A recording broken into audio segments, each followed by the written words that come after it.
Hello mga mi!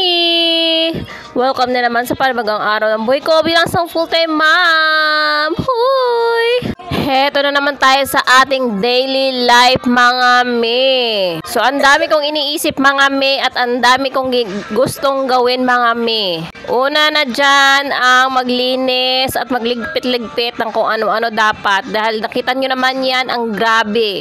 Sa every vlog ko ay nakikita nyo naman na wala talagang kalinis-linis ang bahay. At alam nyo naman yung rason dyan. May gumagawa pa kasi ng bahay. Pero, kailangan ko na talaga magligpit mga mi. At gawan ko sana ng paraan kung saan ko ilagay yung mga kalat-kalat dyan, mga ibang gamit. Paano naman mga mi, sa tuwing gusto kong gumawa mga mi, ay heto naman ang aking bunso.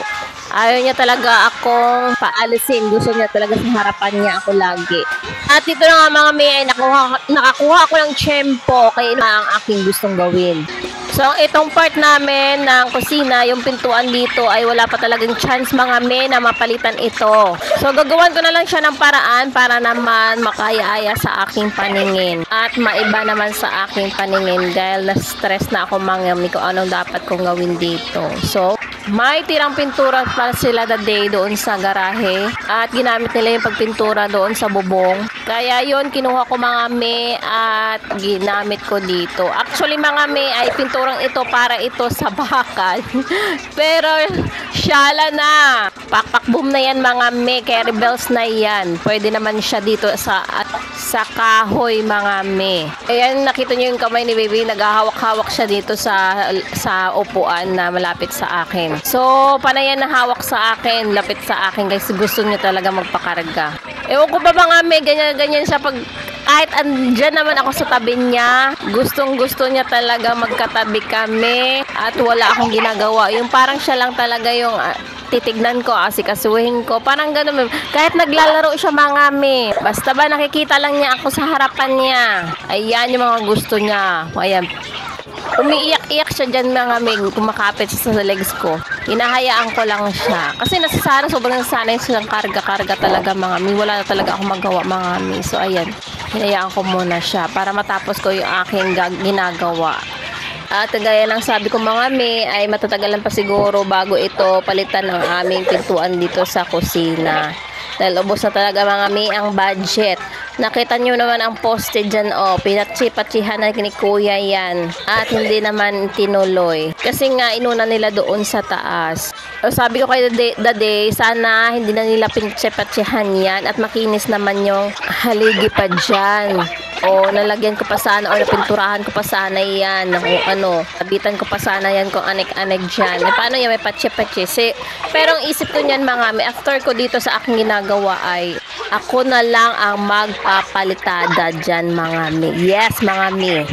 Watch out mga me. After ko lang dito at magkaroon ulit ako ng oras bukas o susunod na bukas ay papapitadahan ko yan. Kayang-kaya ko yan mga me palitadahan. So isukatan ko na lang kung gaano ka kapal yung dapat ipalitada at magtatanong ako kung paano maghalo ng buhangin at saka yung semento.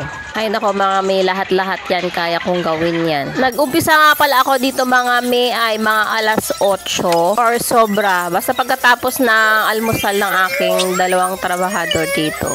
Anyways, gumawa nga pala mga me si Daday ng cabinet, DIY cabinet para ng patungan ng mga kung anik-anik na nakakalat namin na gamit. So, ayan mga mi sa taas, nakikita ba yan? O mga nakarang araw yan ginawa ni Daday. Dalawang box yan mga mi na cabinet. I mean is, dalawang patungan. So, iniisip ko rin mga mi na pinturahan na rin ito kung marami pang sobra. So, pinagpipray ko talaga na marami pang sobra. At maliit lang naman na box na aparador. So, kayang-kaya siguro. Yung sa labas lang mga mi ang aking pipinturahan. Tapos yung sa loob mga mi ay lalagyan ko na lang siya na natira kong wall sticker. Sakto yun mga mi dahil kulay white yun at marble style. So dito mga mi, nagpapakipahinga din naman ako dyan. Pinupuntahan ko rin naman si Blaze ay dahil umiiyak. Pag hindi siya tumitigil sa kakaiyak, pinupuntahan ko mga mi. Pag tumigil naman siya at naglalaro siya, iniiwan ko na siya. Paputol-putol yung aking gawa dito mga med. Gawa nga at si Blaze ay nag-iinarte. At gusto niya talagang magpakarga sa akin. Oh, never mind the lubot dyan mga mi at aking legs na kasing sa laki ng puno ng saba ng saging. Pinatungan ko na talaga to mga me dahil di ko abot yung sa taas. So, natutuwa naman ako at parang kakasya yung aking pintura dahil marami pa naman doon. So, 1 liter yung pintura ko mga me. At syempre may halo-halo pa naman yan. Kaya medyo dumami. Ayan. Nag-second coating pa ako dyan mga me. Watch out. Dito sa baba ay pinatong-patungan ko na siya ng pagpintura para medyo kumapal siya. So, hindi alam ni Daday na nagpintura-pintura ako dito. Tanong lang ako sa kanya kung may natira pang mga pintura nung ginamit nila sa garahe. Sabi niya meron pa daw dun sa labas. So, ayan. Ginamit ko na talaga. Dito ay pinaprepare ko lang si kuya dahil papunta siya sa school. So, 1 PM na ito mga mi. At dito na ako nagpipintura sa labas mga mi. Tapos na yung doon sa loob. So, grabe ang tagal. So, ayan ang itsura mga mi ng aking pintura. At ayun, dito na nga ako mga mi sa na DIY ni Daday na parador. Napatungan ng aming mga anek-anek para naman mabawasan doon sa labas, sa baba. Ayan, mga condiments na yan, mga pinagbibili niya na nakatambak dyan. So, ayan naman mga me. Medyo kaya-aya naman sa aking paningin. Ayan mga me. Pininturahan ko sa labas lang ng aparador mga me.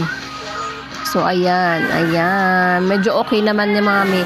Sa loob ay mamaya wall sticker na lang ang aking ilagay dyan. So, ito yung sa labas mga me. O, diba? Mas maganda itong kulay kaysa doon sa dati. So, ayun lang muna mga me. Thank you for watching. God bless!